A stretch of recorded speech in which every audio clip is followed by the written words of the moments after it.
BJP को हराने के लिए अन्ना के सहयोगियों की मदद लेगी कांग्रेस।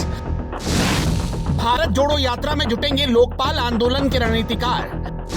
क्या सिविल सोसाइटी के दम पर मोदी को चुनौती दे पाएंगे राहुल? 2014 में दिल्ली के रामलीला मैदान में अन्ना हजारे ने जन लोकपाल के लिए आंदोलन किया था। अन्ना का आंदोलन जन आंदोलन बन चुका था। मंच से अन्ना बोलते थे और पूरा देश उन्हें सुनता था। उनके एक आह्वान पर पूरे देश में लोग रैलियां निकालने लगते थे। उस समय केंद्र में कांग्रेस की सरकार थी और सरकार को अन्ना के आगे झुकना पड़ा। अन्ना के आंदोलन की सफलता के पीछे सबसे बड़ा हाथ था सिविल सोसाइटी का, क्योंकि राजनीतिक दलों को अन्ना ने मंच पर जगह नहीं दी थी, इसलिए राजनीतिक दलों ने इससे दूरी बनाए रखी थी। लेकिन एक पार्टी थी जो इस खेल में अपना फायदा देख रही थी और वो थी बीजेपी, जिसने कांग्रेस सरकार को भ्रष्टाचार के मुद्दे पर ही संसद से लेकर सड़क तक घेरा था और अन्ना हजारे के आंदोलन का उसे जबरदस्त फायदा मिला। 2014 के लोकसभा चुनाव में उसे जबरदस्त जीत मिली, तो इसके पीछे अन्ना का आंदोलन बहुत बड़ी वजह था। अन्ना के आंदोलन को जिन सिविल सोसाइटियों ने जन आंदोलन बनाया, उसकी ताकत का एहसास कांग्रेस को भी हो चुका था और बीजेपी को भी। इसलिए कांग्रेस ने इन सिविल सोसाइटियों की तरफ हाथ बढ़ाया है। इसके लिए कांग्रेस ने भारत जोड़ो यात्रा में इन सिविल सोसाइटियों को जोड़ने की कोशिश की है। भारत जोड़ो यात्रा से 2024 के लोकसभा चुनाव पर निशाना साधा गया है। कोशिश ये है कि जिस तरह से अन्ना के आंदोलन को सिविल सोसाइटी ने गांव-गांव तक पहुंचा दिया है, ठीक उसी तरह राहुल के आंदोलन को भी गांव-गांव तक पहुंचा दिया जाएगा।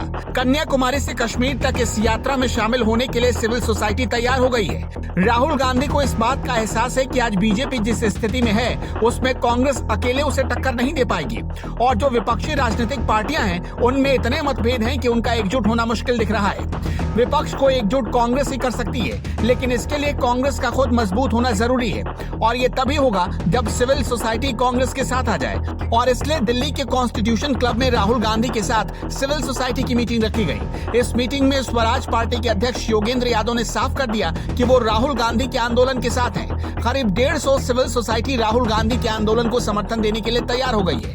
योगेंद्र यादव अन्ना आंदोलन के थिंक टैंक माने जाते हैं। इसके साथ ही अरुणा राय, सैयद हमीद, पीवी राजगोपाल, बेजवाड़ा विल्सन, देवनूरा महादेवा, जीएन देवी ने भी कांग्रेस की इस यात्रा का समर्थन करने का ऐलान कर दिया है। ये सभी वो चेहरे हैं जो लोकपाल आंदोलन के समय भी सामने आए थे। जाहिर सी बात है, कांग्रेस ने अब बीजेपी को उसी के हथियार से मात देने की कोशिश शुरू कर दी है। जिस हथियार से उसने 2014 में उसे मात दी थी, अंतर इतना है कि उस समय सिविल सोसाइटी कांग्रेस सरकार से सीधे लड़ रही थी और बीजेपी आगे बढ़ने के लिए अपना रास्ता तैयार कर रही थी। लेकिन अब बीजेपी से दो हाथ करने की जिम्मेदारी राहुल गांधी ने संभाल ली है और सिविल सोसाइटी उसे रास्ता दिखाने की तैयारी में है। अन्ना आंदोलन से जुड़े स्वराज इंडिया के प्रेसिडेंट योगेंद्र यादव ने कहा कि ये यात्रा इस वक्त देश की जरूरत है, इसलिए सभी सिविल सोसाइटी साथ आने का मन बना चुकी है। वहीं मजदूर किसान शक्ति संगठन के अरुणा राय ने कहा कि राहुल गांधी उस सिद्धांत पर चल रहे हैं जिसको सिविल सोसाइटी मानती है।